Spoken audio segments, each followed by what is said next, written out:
Most noble citizens, we must bypass a life of dormancy and vice to pursue the generative endeavor of a hard day's work.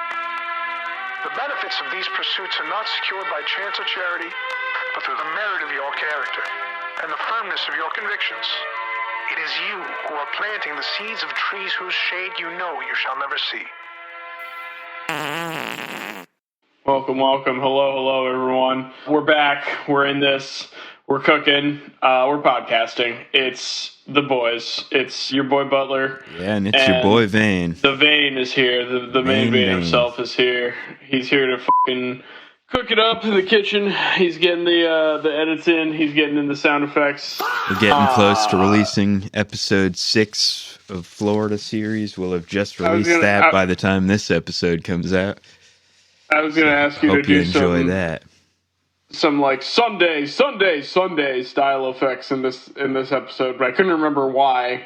Except now that it's always here, time to do a little Sunday sales-a-thon. Sunday. Yeah, exactly. The Sunday podcast sales event. But yeah, so we're here to do sort of an emergency episode to sort of do some housekeeping and cover some news that has been breaking this weekend that has been, making this coming week look just peachy. So yeah, whenever we're giving you an emergency update, it's that the world has ratcheted to an even more horrible place than we thought possible. Right. And that's when you can be sure that our already very lax level of prepreration will be even lower than normal. So we're really low flying on by the seat of our preparation on pants this today. one, but we're not prepared. But I don't think. I mean, they were broadcasting it, but yeah, and we need to stop being surprised it is the art that of they a do podcast. Saturday morning. There's no preparation. Yeah, we got to stop being surprised when they do stuff Saturday morning too, because it's clearly like about the markets. But like I said, it's housekeeping too up top. We want to talk about something that we haven't gotten the chance to talk about much on mic. We've talked a little bit outside of the podcast, but those on the Patreon side may know, or may not. I don't even know if those episodes are recorded, but some of our first episodes we ever did were about music and the cultural current of music in this country. One day we'll get those ones out. We'll get there. The Drake-Kendrick beef. We talked the Drake-Kendrick beef. That's the rate that we're releasing these episodes at, is we're about to release the Drake-Kendrick beef. That's the deep lore for anyone, too. Those are our first episodes where we were talking about the Drake-Kendrick beef. I was trying to explain to my friend Vane here, because it was amazing what was going on, and we still live in the echoes of it. But everything is in the after effects of the Drake-Kendrick beef right now. Yeah, exactly. Now that we're entering World War III. Yes, exactly. Even the Iran conflict, you can trace it back to the Drake-Kendrick beef if you really. We'll get abstract enough, dialectic enough. We'll connect the lines for you, but the thing is that music and popular entertainment those are big things for the two of us, and just we're going to try to do a film episode before too long as well. So I guess this is a little promo for that. Yeah, but the past month we had the Super Bowl last month, that being February, and the Patriots lost, which I think everyone could get behind. Yeah. But the interesting thing was there was a whole fracas about Bad Bunny being the Super Bowl halftime show performer, and I'll tell you, listeners. Yeah, I was not too familiar with the guy. We didn't really rocks. he does rock, and we didn't really get to cover yet the alternative halftime show. I'm sure we'll talk about it on the alternative pod at some point when we're able to. I mean, that's the only one we watched. Yeah, in actuality, I watched the Bad Bunny one later for research. No, I'm not that podcast host. Yeah, we're not doing that one right now. I am a Bad Bunny fan, sincerely, after that halftime show, because I'll tell you, listener, I'm going to pontificate a little bit about here. We're talking movies, but there's a favorite movie of mine called Okja, and it's a great movie by Bong Joon. It's about, a girl and her pet pig, and the relationship between humans and animals, and the way in which they communicate, and sort of the wordless language that they have that allows them to understand each other without necessarily having the technology of language to communicate understanding between each other. Yeah, you got to bond with a pet, a special bond. Right. Well, And I was watching the halftime show, and I was watching people dangling from f***ing telephone wires as a way of describing the abject poverty and uneven development that this country perpetuates in Puerto Rico. It's ostensible, and everywhere else in the world, protectorate, or everywhere else where we are able to get our grubby hands on the system of government. But I was just the literalness of Bad Bunny's artistic style really struck me, and I was thinking about it a lot later on, and it occurred to me that this is the work of not only an artist who is at the height of their game and who has really honed their craft, and it's just an incredible, if you haven't listened to Baile and Inolvidable, holy crap, gorgeous song. I've wept many tears to it. But this is a man. Is that the one that you shared with me that had the music video? It was dance music video. That was a good one. Yeah, but what I was trying to say is it's a man who is used to the idea that he is trying to reach an audience that may not necessarily understand the language he's speaking, and he's going to have to rely on other tools and skills to convey a narrative.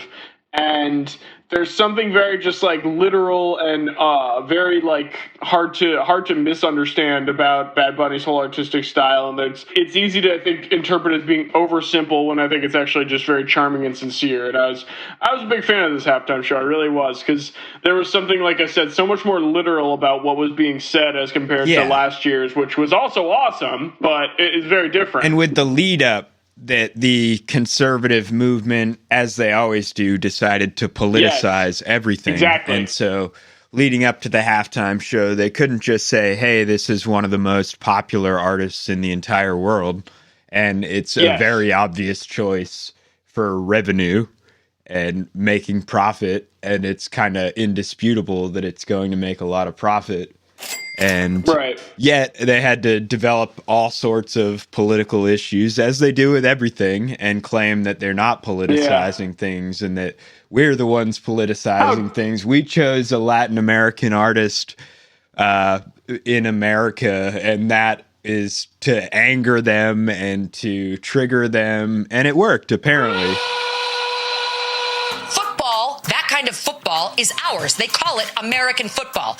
And the halftime show and everything around it needs to stay quintessentially American. Not Spanish, not Muslim, not anything other than good old-fashioned American apple pie. There should be a meatloaf, maybe some fried chicken, and an English-speaking performer. That's what the Super Bowl should be. And so they created their own alternate halftime show, which had all of about 6,000 people streaming on it.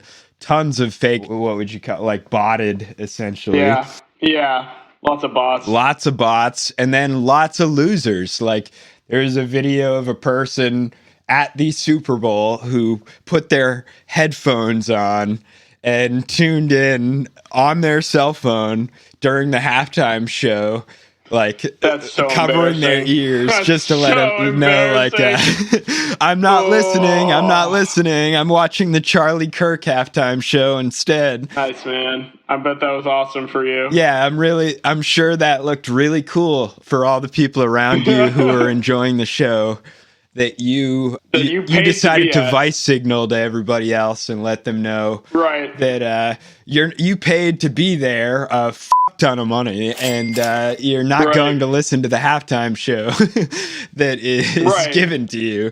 You're going to tune into the alternative Patriots halftime show, which featured great artists like Kid Rock, who's definitely not washed, and complete unknown country artists who sang about a cold beer on a Friday night. The thing you sent me was so funny. Oh my god, audience, we'll link it. He sent me this song that was edited entirely out of other country songs singing cold beer. It rocked. It was really it even had a modulation halfway through. It's pretty good. It was the Charlie Kirk halftime We show, are essentially. Charlie Kirk will carry the flame. Nice, dude. That was actually sick. But on the subject of manufacturing grievance, too, like you were saying, is like they do have just this endless capacity to manufacture grievance out of anything. And it made me think of like, how dare the laws in Spanish Florida be written in Spanish? You know what I mean? It's like, it's just very triggering. This is an Anglo country. It always has been an Anglo country. Exist and have popular artists too that also are popular in your country. Like that's the thing about the like Latino sphere that's so interesting too that I never realized is that like it's not just like first off there's tons of Spanish speaking countries already, so it's like if you're a Spanish speaking artist who's popular in the Spanish speaking world, you have a pretty big audience just de facto there. But like it's like Portuguese and Italian audiences also to pay attention and become enamored with artists that are popular in the Spanish-speaking world that we may never hear of in our entire lifetimes. And that's like, I mean, Bad Bunny's popular in the U.S. in its own right too, but like that's part of the story here too. Is just people being mad about like an audience they're not a part of being appealed to, and it's just like the most pathetic grievance you can imagine. Yeah, or a multicultural world where you might acknowledge that the world has been shaped by at least several different historic forces, not just the Anglican sphere. And to have to acknowledge that is very, very upsetting to people who imagine that this is a white country. And that's the story of Florida that we're telling in our Florida series. So definitely check that one out. We did say episode 6 just came out, but it's very relevant. We're plugging it hard. It only becomes more relevant as time passes, it seems. So, and the reason I wanted to talk Bad Bunny so much at the top too is like I really just like became so enamored with this figure because, like I said, he's so genuinely talented and has a really great art style. But I also was like, I found the fact that he's been pretty like anti-ICE pretty openly and vocally from day one very interesting too, because it's like he's a political artist, but then it's also like it's such an identity. It's such a there's no alternative for like just being a Puerto Rican person in America puts you in a status where you are nervous about where you stand in relation to this new like murderous Gestapo that's being built, and that's just the nature of Puerto Rican identity in America. It's tenuous, it's unclear, it's confused, it's muddled, and that's exactly the people who are being like. And so it's like it is why he's such a perfect and like the Puerto Rican identity in its own is like such a perfect like thing to be brought to the forefront of the discussion right now, and it made me really happy to see that like so many people showed out in such a big way, and like it was such a really positive and delightful experience, like show too. I believe that incredibly charming. And I think ultimately a big part of the charm was that he took the high road the entire time, 100%. which is not something that we're always in favor of, because as you know, we're dark woke. And so we're not above taking a low road, and when they go low, going lower. I think there's definitely something to be gained in that. But I love the tears of my enemies. I drink them wherever I get the chance. It's not often, you know, but when I get the chance, I'm on it. It's please. And so the whole time, Bad Bunny, even in the lead up with his Grammy speech, he gave a powerful acceptance speech, which I actually have ready if you want to hear that. Gracias, mami, por parirme en Puerto Rico. Te amo. I want to dedicate this award to all the people that had to leave their homeland, their country, to follow their dreams.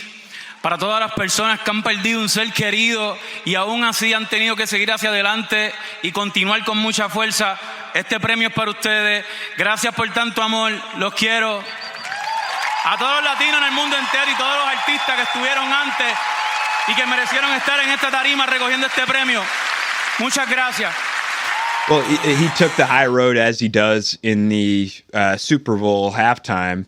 That in the banner in the background says the only thing that can conquer hate is love, or the only thing more powerful than hate is love. And even his Grammy acceptance speech said the same sort of message.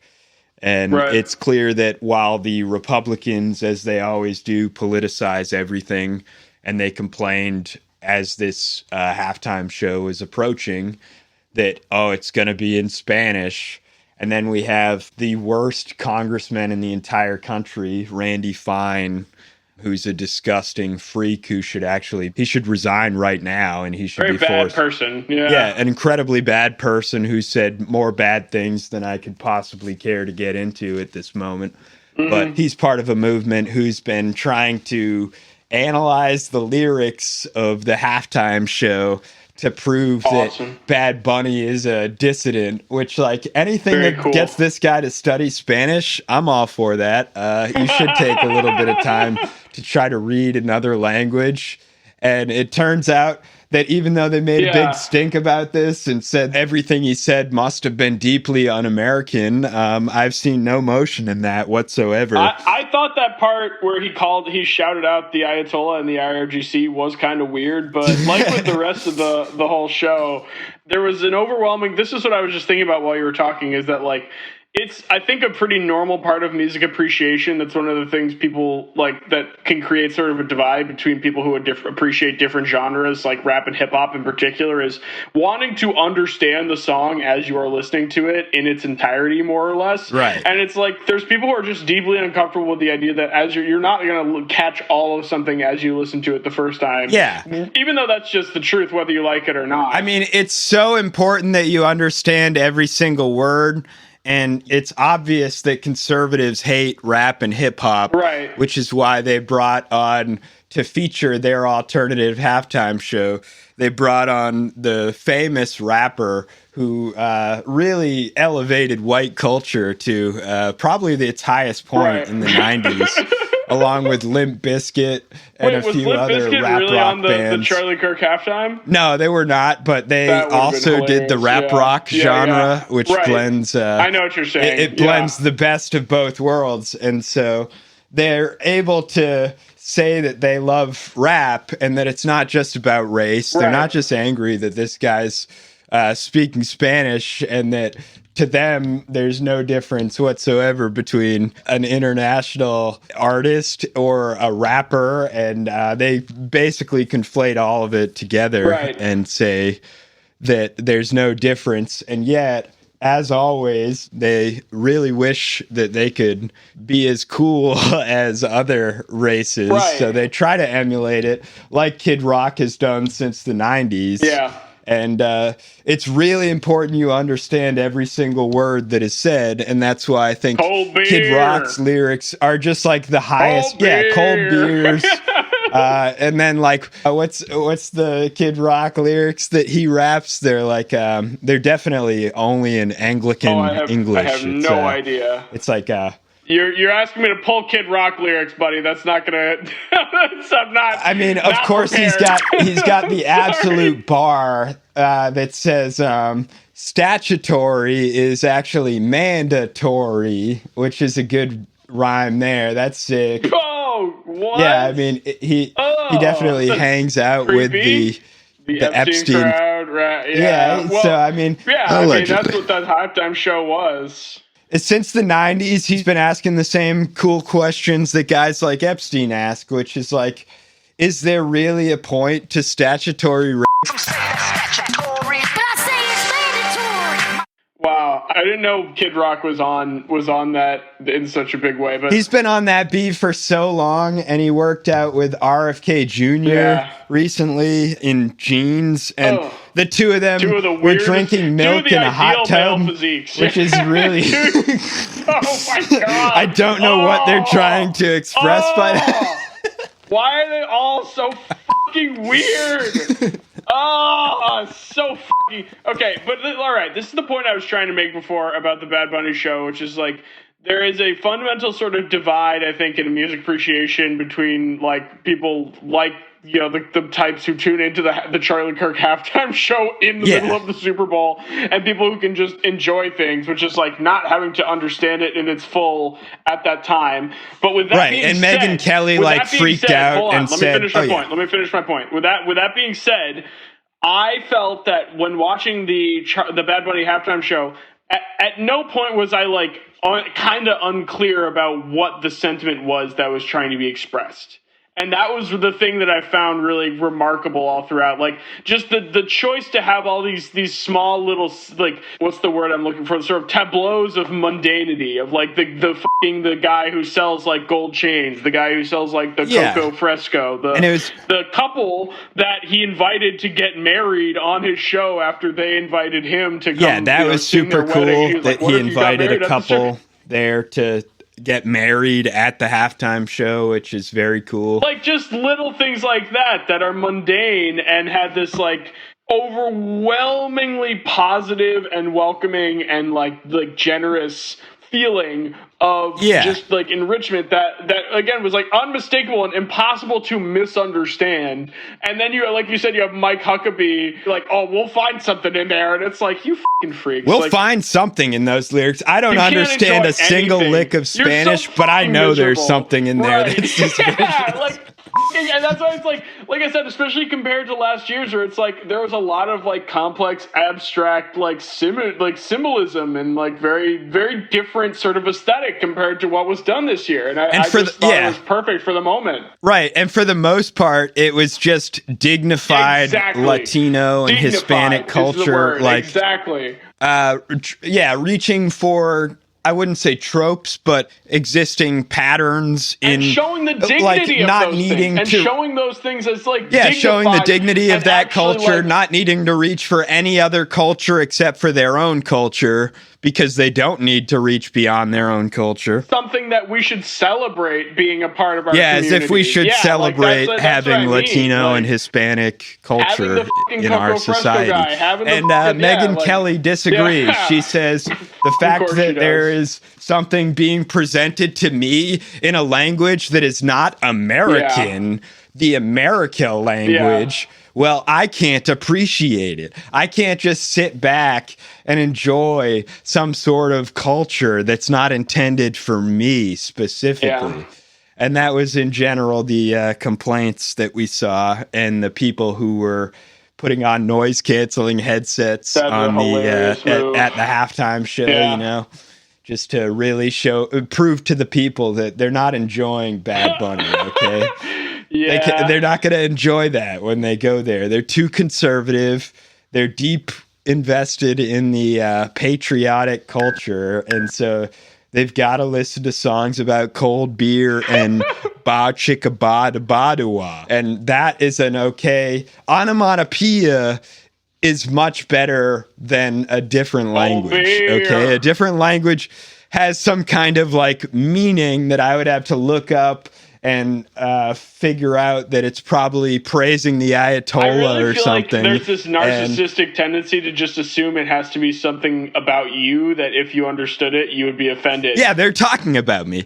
Clearly, if they're talking in a language I can't understand in the store, it must be about they're me. Talking about me, and I'm angry. They're saying something bad about me. Yeah, right. Or like conspiring against me. Like the idea that it has nothing to do with you is just not even like that. It's just, this is how they speak. I don't know. I'm ready to. It's to all shift subversive. Gears. Me too. I'm ready to shift gears from media talk. Although, as I said, like the show started with us talking about this kind of stuff, and we love talking about this kind of stuff whenever we get the chance. So I was excited to talk about this on the show. Do you have any closing thoughts on the Bad Bunny halftime show? Before we move on. No, I'm glad we got to revisit it. I'm sorry it's been a little bit. We did touch on it on the last episode we released, but we're doing our best, guys. Yeah, we're moving on. As we said at the beginning of this show, our zone's flooded. Bannon's right. He succeeded, and all we can do at this point. He flooded my zone. Yeah, he flooded my zone. We just lost one of our day one Patreon subscribers in the Ayatollah Khomeini. So it's behind the scenes over here. Things are tough. We're doing our best. Things are tough. But we went down from having 7 subsibers to now having 6. Because that's a hard blow. Died. That's like at least it's like at least 1/7 of our membership, and that's really hard. Too, we've only got a few other wealthy guys. We got the Teal Tier, and we got Elon Musk. And they're listening in because they want to make sure we're not talking bad about them. And which we are. Yeah, we are, and we do appreciate their patronage. Yeah. But the thing about losing him too is crazy is I thought I saw that he was dead and the Israelis were announcing it, and I was like, no! And then I saw that it wasn't confirmed yet in Iran. I was like, okay, we'll see. And then it was confirmed, and I was like, well, at least we'll probably get one more billing cycle. I went and checked Patreon, immediately canceled, just right out of the rip. So that somebody's got some very good control over his social. Yeah, I mean, it's just I honestly I kind of feel like the Mossad might have had a hand in that one, but we'll find out. We'll leave them for another day. So we have last we checked up on one of these sort of episodes like this. We did it because Maduro just got ousted in Venezuela for having too much sauce on the dance floor. Yeah, exactly. I sent you that song. I'm disappointed you haven't cut it into an episode yet, because I'm sure they'd be fine with it, but maybe I'll reach out. But there's a great song he's saying, out there. "Don't worry, be happy," and then he's transitioned into... Yeah, and he transitioned into that scene. No, it's the same recording. It was pretty cool. Yes, you're right. You're using... Pretty cool. He did like a transition. Voice. Yeah. It's like a montage of music. Yeah.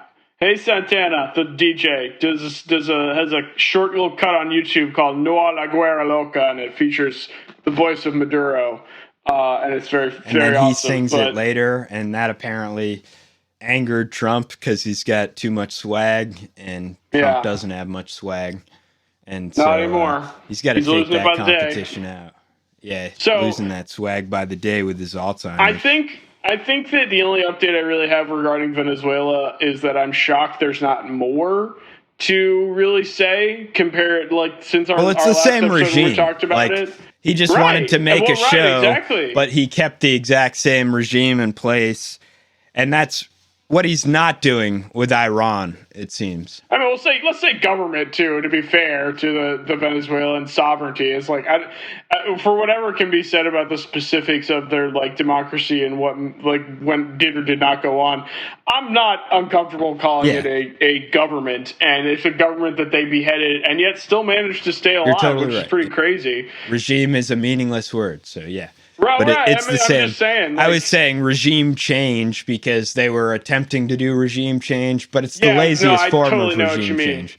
I totally know what you mean. Just a symbolic form of regime change, because any amount more than just replacing literally Maduro and nobody else would be way too much work and way too much of a quagmire. We now have Delcy Rodriguez and Scheinbaum holding on for dear f***ing life, I can only imagine, to their positions and their government's stability in Mexico and Venezuela. And Petro probably to some extent in Colombia as well. And it's honest. I mean, it's obviously I prayers out to them, but it's very admirable too. I gotta say, it's pretty crazy to see that Delcy Rodriguez has managed to steer the ship of state to not implode, because I honestly don't understand. That's kind of what I mean, where it's I don't understand how that happens, and then it doesn't cause a massive reshuffling. There was the killing of that cartel leader as well in Mexico very recently, that they ended up warning Americans to get out because now it's a dangerous place to be.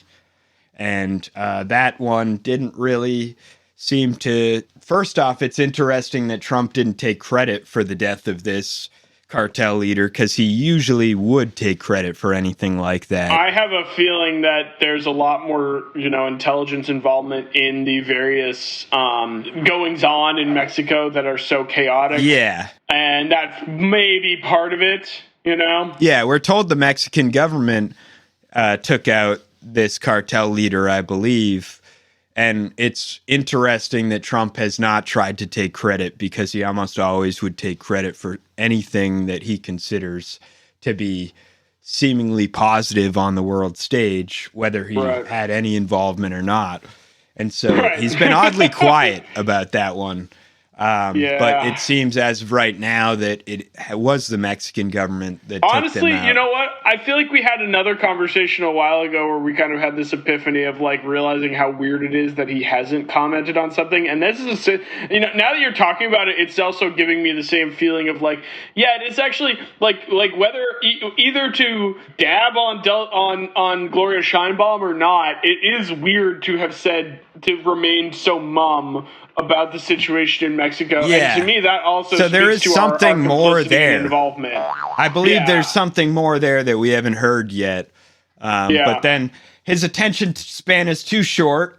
We didn't even have enough time to talk really about the Cuba incident because it seemed like everything was escalating towards. That's what I was going to say. What incident happened? I wasn't aware of anything new having happened. We've renewed these sanctions to the highest point in 60 years. Okay. So after Obama started to reverse the sanctions, which was one of the best things that had happened to Cuba in many decades, Trump has imposed the most brutal sanctions in 60 years on Cuba. And it seems that Marco Rubio has been telling him that he's in negotiations with Cuba, but he's actually not spoken to them at all. And he's just telling Trump that he is because he has some kind of sick vengeance to attack the country that he came from. Just like he and Ted Cruz have both lied about their origins and claim that their families escaped the Batista regime, but actually the timing is wrong for that.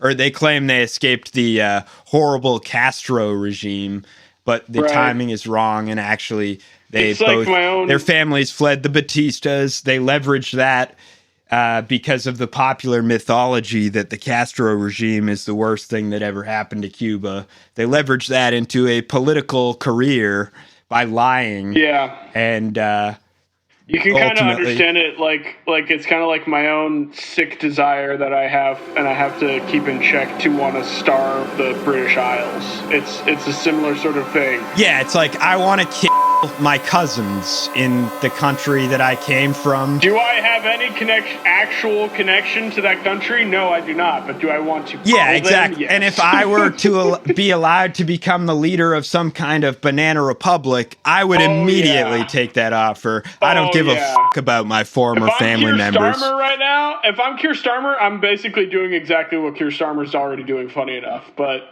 yeah, right. And that was big. The election, the Green Party won massively in that's true. The UK, which is nice. And Keir Starmer's getting more and more implicated in the Epstein stuff. Yeah, well, I was going to say it's fascinating how the Labour Party, even though the Labour Party is a more explicitly left-wing party than the Democrats by its own internal guiding principles, it is fascinating how similar they are. Like they're so similar in so many ways. They were still compromised by the Epstein class. The same way that Epstein decided to work with the Democratic Party and was actually probably closer for a long time to the Democratic Party establishment, like Trump and Bill Clinton at the time. And just like Sam Bankman-Fried, he found it was a convenient way to destroy and corrupt the American system was to spend more money on the nominally working class party and to destroy that from within. It's just like two parties that are absolutely pot committed at no cost is too high. I am going to be the lesser of two evil options in an increasingly right-wing society, and then they can't believe that is completely undermining their entire political project. In the case of the Democrats and the Labor Party, is pretty well established. You got a lot of political capital you're basically squandering and essentially lighting on fire. Yeah, and so basically someone who's a female plumber in the UK won on the Green Party ticket, ended up crushing the Labour Party, which used to be led by Corbyn and is now led by Keir Starmer, who, is implicated with the Epstein class. And as he's facing more and more tough questions about his involvement with that, he's gotten more and more indignant and has given answers to the public that are just absolutely condescending and come off as being a total dick to people when they're asking about his involvement with Epstein. And he's clearly he's backed into a corner, essentially. Yeah. Yeah, I mean, and before we got on to talking about the British too, we were talking about what's going on with the governments down south of us, and like the Mexico situation has been really explosive. But in situations like that, I never feel very confident about like whatever kind of information I'm hearing. So it's like, what do you know about what has set that all off, and like what is currently going on? Do you know much about, or have you heard much about what's going on with Mexico? I just really don't know. I haven't heard too much. I just heard that there was a cartel leader who was killed.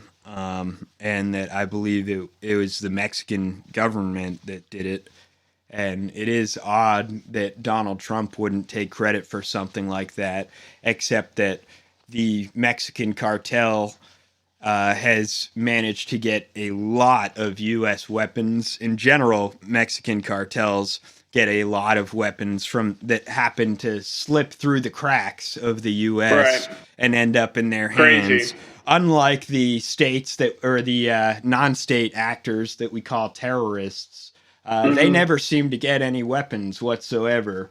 But it's the cartels of governments that are a pain in our butt, they always seem to get our weapons. And we don't know how, but eventually we check the receipts and we realize, oh shit, we sold them these weapons. Thank you for setting this up, because we're going to now talk about the impending World War III, and I want to just start with one particular because you it's hard to describe to any maybe younger listeners or something. It is hard to describe what a like North Star of American politics it has been for as long as I can remember. I truly can't remember a time before the idea that Iran is like a central evil in the world was. It's my entire life, like literally, because even before the Bush era, this was believed to be just the truth that like Iran is and look, Americans are constitutionally, I wouldn't say opposed, but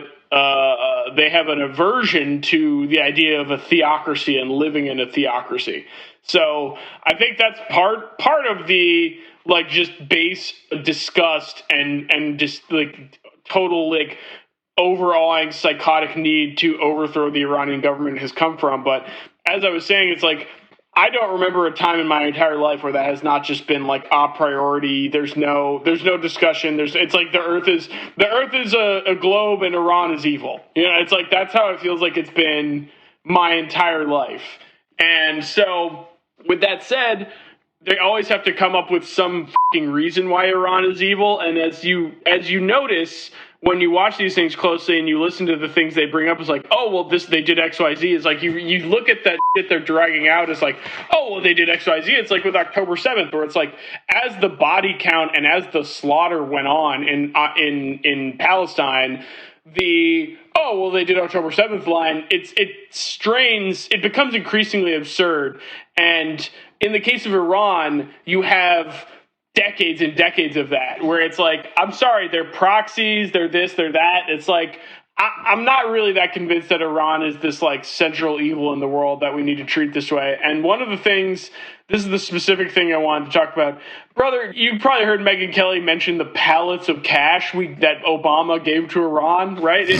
There's not a conservative on earth who you can't talk about this and they're like, oh, of course, the pallets of cash. I saw the pallets of cash. Remember the pallets of cash? When they gave Iran pallets of cash. Oh, my God. You know what I'm talking about, dog, right? Like, tell me I'm not crazy. You've heard this, right? No, I don't think I heard the Megyn Kelly pallets of cash. Maybe it's not Megyn Kelly, but I'm just thinking of like a conservative blonde woman who's angry about Obama giving Iran pallets of cash, and it's like a tree of life memory where it's like I feel like I've seen that 1,000 times in my life. And I'll see if I can scrounge that one up and play it here. Pallets of just try and find clips of conservatives talking about Obama giving the Iranian pallets of cash, especially in the Trump era. It's been like one of their key things, and it's like, first off, like under what context? Second off, like, I don't believe you. And then third off, like, what are they? Isn't them having a bunch of American dollars some form of soft power anyway? And then also, more importantly, it's like, I don't know,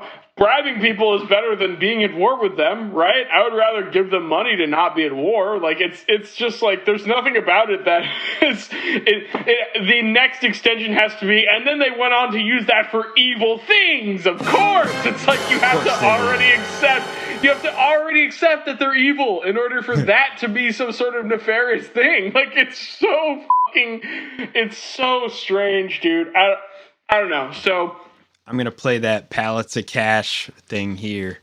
Yeah, see if you could find some pallets of cash. Yeah, and then we'll talk war with Iran. Barack Obama and Joe Biden sent pallets of cash, American taxpayer dollars, in a failed attempt to buy the Iranian regime's compliance with a weak and ineffective deal. President Trump sent a fleet of American warplanes to destroy Iran's ability to produce a nuclear weapon. The United States and the entire world are safer because of this presidency. We're basically, we can close the episode out pretty soon here, but we just mainly got to talk about the fact that this country's now at fucking war with Iran, and to be quite honest, we may be in World War III. Yeah, like I've been, keeping it light on this episode, having some laughs, but at the end of the day, I've been feeling pretty bleak since yesterday when this all came down, because I think it's pretty common knowledge to anyone who pays any kind of close attention to these things that Iran is not that a country like Iraq or Lebanon or what was the one Gaddafi was? That's Libya. Libya. Yeah, it's not a country like that. It's a much more powerful. It's not going to be an Iraq or an Afghanistan. Yeah. It's a whole different beast. Yeah.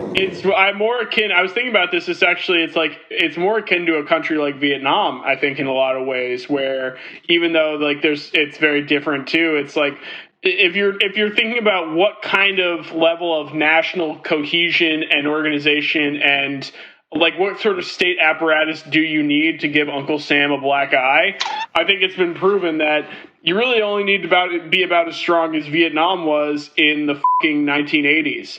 And Iran is a hell of a lot stronger than that. And, you could say Uncle Sam is too, but the scoreboard does not reflect that as being true.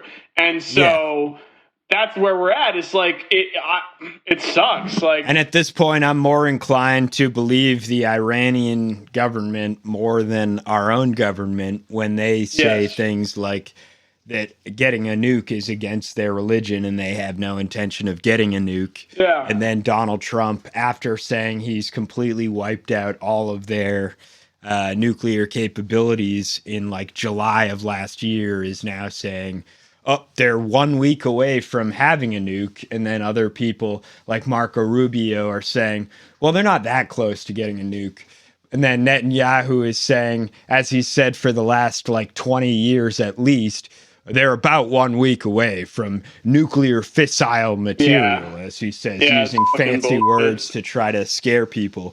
If not stopped, Iran could produce a nuclear weapon in a very short time. It could be a year, it could be within a few months. They have the wherewithal, the stored up, preserved knowledge to make a bomb very quickly if they wanted to do it. Iran is so dangerous. Weeks away from having the fissile material for an entire arsenal of nuclear bombs. Fissile material. Go yourself. Yeah. And I saw Khamenei, you could say whatever you want about him, but he wasn't in the Epstein files. You know what I mean? It's like there's a lot of, I don't think anyone. Though he did say he has more info on the Epstein government. Oh, I'm sure the Iranians have some very interesting stuff there. Yeah, and he did threaten Trump and say there was a pretty funny tweet that he had sent out, or one of the Iranian high up, I'm not sure if it was the Ayatollah, but he did end up saying to Donald Trump something about how there's a lot more pictures on their island, as he said, or he ends up saying something like that, like lots of governments have your pictures from your island retreats and we're ready to release them. So Trump is like a rat who's trapped in a cage and knows that there are several governments who have these files on him. And that's just the fact of the matter. I think everybody knows that. it's an open. And the other reason why I just refuse to believe, after what I have seen with my own two eyes, that the Iranians are even 1/10th as hostile or monstrous or as bloodthirsty as our own government, or as they've been made out to be for literally, like I said, my entire 3-decade-plus adult life. Right? The reason I just cannot believe those things is just quite simply how they have behaved in the course of these negotiations. And honestly, I can't, I feel really fucking bad at this point. Like, it sucks. Like, all Trump has done is validate the furthest right elements of their society that were saying from the very beginning, why would you do a deal with America? You can't trust the Western devil, you know? Truly, you can't trust the great Satan, and they were right. And there were the better parts of their society came out and negotiated with the with Obama's nuclear deal, the IRC, I think, or. Yeah, I mean, the Obama nuclear deal, but the Obama this nuclear is what I'm saying deal. Too, where it's they agreed. They had been tested 12 times by international independent agencies. They weren't anywhere near trying to. They keep saying that they're not trying to make nuclear weapons, and it seems the only ones that are Netanyahu and Trump, claiming that they want to pursue a nuclear missile. And we must remember that we already are the first country that within 1 month, or maybe within a few months of actually testing the nuclear bomb, we drop it on 2 countries or 2 different cities consecutively at the end of World War II. So the idea that even if they get a nuke, that they would immediately launch it on us, they actually have a self-preservationist streak. They've acted like that the entire time. Like they realized that there's not a theory of mutual destruction. If they manage to get one nuke off, it would absolutely be the end of them.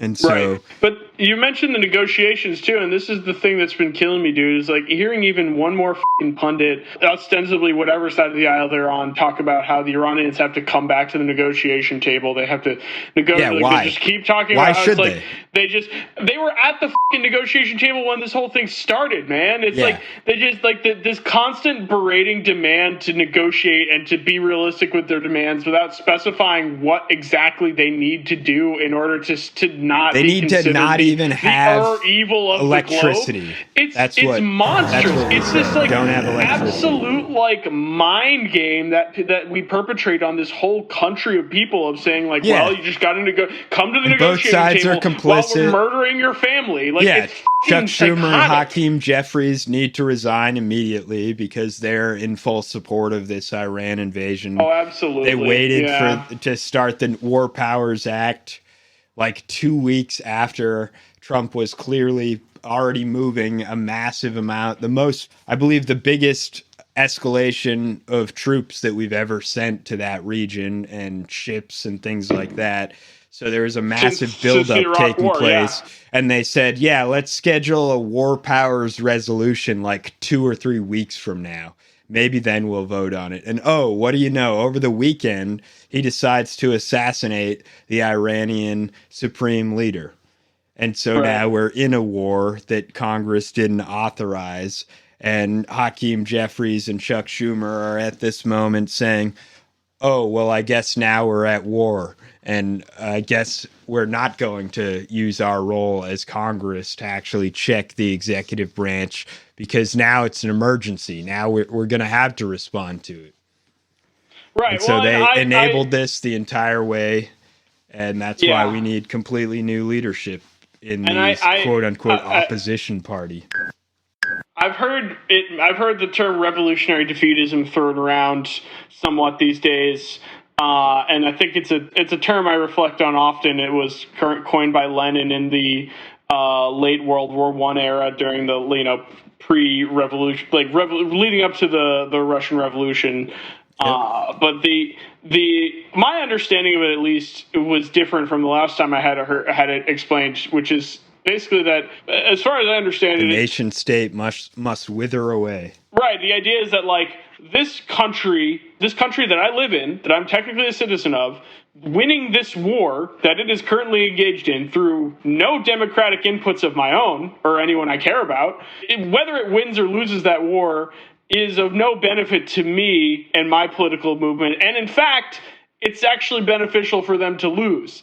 And that does not mean I am going to do anything, or I even have the power to do anything to perpetuate that. In my heart of hearts, I hope we lose. In my heart of hearts, I don't give a fuck, and I hope we lose. That's how it is. And if you call that unpatriotic, fuck you. You don't know anything about America to begin with anyway. And to say that, I'm going to shout out the many patriots on the American Navy who are jamming the toilets so they don't have to go to war with Iran. So I don't know if that's related to the 3 deaths. You know what? That's announced. Revolutionary defeatism in their heart. That's inaction. Yeah, exactly. Yeah, whether it's conscious or not, that is what they're doing, and we thank you for your service. They don't want to go to war, and they're clogging the toilets. I respect the fuck out of those troops. Yeah, that's the most heroic bit of action by the troops I've heard of in a very long time. It's the most American thing I've seen in generations. It's insanely American to be bringing our big giant warship in and then have to actually stop in Greece because it's full of dookie and we can't exactly. the toilets. It's amazing. It's incredible. And like I said, I don't know the story on those 3 troops that died already in the course of this, but I gotta say, there's already way more than that too. Well, more importantly too, I'm sorry. This was, I guess, yeah, but it's also like this was not a ground Iran invasion. claims that they've killed over 200 Americans at this point, and it was only today that the U.S. announced that 3 have died. It's significantly higher than that. They just don't want to reveal the extent of blowback and how badly they fucked up. Because even though they killed the Ayatollah, they're nowhere near defeating the Iranian Revolutionary Guard. They will not be able to defeat the Iranian Revolutionary Guard. That would turn into a decades-long quagmire. And so, just like what we said with the Venezuela invasion, they would like for this to be a quick replace the top guy, not have to replace the entire rest of the administration underneath, and to virtue signal that they've done a great job while leaving the entire administration intact, because anything more than that is actually a massive conflict that's going to result in sending many troops to die. And Donald Trump did actually recently say he doesn't give a if Americans die. He said that is ultimately just a consequence of war. And since he didn't ask Congress, he just said, you're going to war and you're going to die. Suck it up. CENTCOM shared the news that 3 U.S. military service members have been killed in action. And sadly, there will likely be more. Before it ends, that's the way it is. Likely be more, but we'll do everything possible where that won't be the case. Death is a part of war. Americans are going to die when they get sent to war. And obviously, you voted for the pro-war candidate, did you not? Let's see how the base takes that. But more importantly, I was starting to make a joke there about how this was a fully remote operation. I wasn't sure how Americans were dying in the first place since they weren't getting missiles dropped on them. But that just goes to show what a completely different scale of conflict is that we're talking about already here. Because as we said before, dear listener, the world's biggest airport was shut down too in Dubai. It's actually, and the Strait of Hormuz is going to be shut down, which is at least 20% of the world's oil. And all the military logistics of ballistics warfare are fascinating. And without getting into the nitty gritty on them, Iran has very good positioning because they have the ability to do, this is very important, low cost ballistic warfare and drone warfare that on a scale that America just does not even come close to at this point so far. And that they're highly advanced in those areas too, in a way that we may, have that ability to some extent, but it's like I said about Vietnam. It's like, one person's fighting for their life and the other person's wants to get home to their Dodge Charger. So it's a very different, degree of stakes. And most importantly in all this too, I neglected to consider, my f***ing white ass neglected to consider the sheer scale of American assets in the Middle East. And I shouldn't be so foolish because I had the great privilege many years ago of taking a college class taught by a fellow named Andrew Basovich, who is a military guy who wrote a book called America's Prolonged War for the Greater Middle East. Great class, great book. And, I probably have some disagreements with the guy. Yeah. And you see, the problem is that all these countries put themselves so close to our military bases Great point. Yes, that's what the book's about. Exactly. It's like there's all these. We need to There's put these countries that are impeding on our military bases. We need to put them all over the place, and these countries are just all over, and they're getting in the way. Obviously my co-host is joking, and the point we're making is that like there are a shitload of military bases in the Middle East because the U.S. has had a prolonged military campaign for the Middle East for decades now, decades and decades. So it makes sense that the Iranians would already be able to knock off that many casualties because there are actually that many American servicemen in the Middle East at any given time, just at various military bases. And they're not just attacking military bases, too. Like and you they said, took out our primary means of communication. They knew right where to strike and actually took out our main form of communication in that region immediately. And we may have a backup that the civilian public isn't aware of, but the primary one that the civilian public is aware of was immediately taken out. And if they don't have a backup, then they have virtually no communications in the Middle East right now. And it seems like they're ready and willing to attack Gulf states that are complicit or complying with the U.S. and Israel. So it is all systems go for it may turn out that the Ayatollah Khomeini was a moderating force in this country. And I mean, who could blame, it's like I said, where it's like the thing that has made me more certain than anything else of the absolute humanity, restraint, and dignity and respect that the Iranian people deserve is how they have been the only ones at the table this whole time, behaving with and comporting themselves with any kind of like recognition of the gravity of the stakes of what they're talking about. They've been the only ones, as opposed to our own congressmen, our Congress members like Mark Wayne Mullen, in Congress. Mark Wayne Mullen revealed that he thought that the Ayatollah today is the same one from 1981, and it isn't. And so he was blaming him for things that happened in 1981. And it's like, you're a member of Congress. Before you instigate a war with this country, you should probably know whether or not it's the same person that you're referring to from 1980s or now. It's a different guy. Yeah, man. I mean, it's just, like I said, the 12-Day War, even the 12-Day War in itself was like, I think about the 12-Day War as like, what you mean the time where we got to just slap Iran around and humiliate them and bomb the fuck out of them and then essentially they let us walk away like it was a victory because once again they knew that the massive regional war they're going to inflame is not going to be fun for anyone, including themselves. But I think they're now at a point where they're realizing they don't have a choice, and so here we are, and it's they're going to fight like their lives and their national sovereignty depend on it because they fucking do, and they clearly don't see a peaceful option, or they would still be at the negotiation table because that's where they have been every single fucking opportunity they have. And we are the ones who keep telling them to fuck off in the rudest terms possible without even volunteering anything. Like it's just unbelievable the way this country's been treated. And if Americans vote for the pro-Russian oligarchy candidate, don't be surprised when Americans get sent to the front line like the Russians have been for the last 4 years. And the Ukraine war has just reached its 4-year anniversary. And I think it's pretty clear at this point that this moment will be remembered as America's entrance into what will be remembered as World War III. I in retrospect, that there's already been a 4-year-long war between Russia and Ukraine, and the Gaza and Palestine conflict has gone on at least 2 years. And definitely in retrospect, we're going to be seeing this moment as our entrance into World War III. Yeah, I think you're right about that, man. It sucks. But yeah, I mean, I wanted us to get on the mic and talk about all that a little bit. We've been trying to make this a short episode, but we're in the process of failing miserably here. But I just want to say too, like, if your listener, aren't aware of the full history of Iran in relation to the United States and our intelligence services in particular, do yourself a favor and educate yourself, because it is a textbook example of what is meant by the term neocolonialism.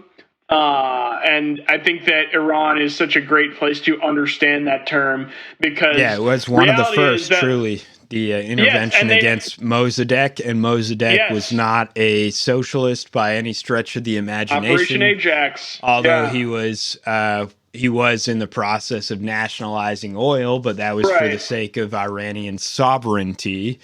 And was not really ideological, and similar to what they did with Castro. Castro is also a liberal centrist politician who is introducing a basic land reform program, who was pushed into eventually identifying as a socialist by American intervention. Did not explicitly or conscientiously become a socialist, but was forced to by American aggression. And I don't want to get into too many other details there on historical rabbit holes, because Lord knows we could go down them all day. I'm trying to tie the episode off, but the point I'm trying to make is that Iranian national sovereignty is something they have been fighting for from day fucking one, and whether it's secular, whether it's theological, it is not something that these people are going to just give up on very easily. And there are millions of them, and they're very well educated, and they're very dignified, and they do not want to just keep letting our country bully theirs around. Truly, that's and who could fucking blame them? And of course, the best we're hoping for is to just balkanize the region. There's no possible way that all of Iran would end up collapsing, but the hope is that certain regions would end up becoming under a civil war and would end up becoming their own independent regions, so that the Middle East is just broken up and balkanized ultimately into smaller and smaller countries. There are certain regions that there's not even a possible consideration would ever flip from the Iranian Revolutionary Guard.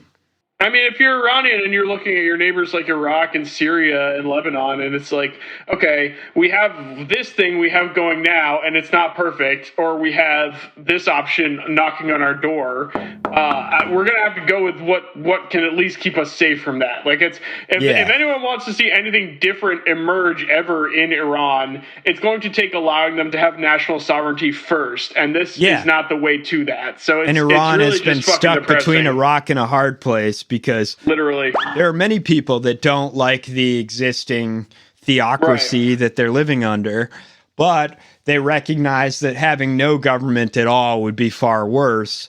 And the U.S. government is actively working to assassinate any would-be left-wing leaders in that region at the moment. And they trust the IRGC a lot more than the fucking Shah nicks who've all, expropriated themselves or expatriated themselves to the U.S. So it's like the Marco Rubio and the Ted Cruzes who would very willingly rule over the country as a banana republic. And become the most powerful people, which means they have absolutely no allegiance to the people there. Right. They know the type because they were a fucking colony of Great Britain. So I don't know. Colonizers. Right. We need to hang this one up. But thank you for listening. If you've made it this far, hope World War III is going pretty chill for you in the future. Shouts out to the Ayatollah Khomeini for subscribing. We hope the new Ayatollah will consider joining the Patreon at the teal tier. Yeah, the teal tier, or maybe we'll come up with a special like a Islamic style tier, that has some sort of special. It's actually going to be free because we completely a halal tier. I don't know. The Sharia tier, and we don't believe in any. Yeah, we don't believe in charging interest for that tier. That tier it's is our no religious belief. The rest of them do have interest. That's something we should mention to our existing subscribers who are paying interest on your Patreon subscription. Yeah, actually, all of you who have been subscribing, you do owe us a little bit more because of the interest. Yes, we should mention that. But we're going to have to collect on that. We'll settle up on that. All wars are ultimately an imposition of debt. But if you switch to the halal tier, just saying that we won't be at war if you settle your debts, just like all other wars. Well, all right, let's hang up before we keep trying to be funny and it goes badly. Thank you for listening once again. I hope everything's going well in the future, and we'll catch you on the next one. Peace. Bye-bye.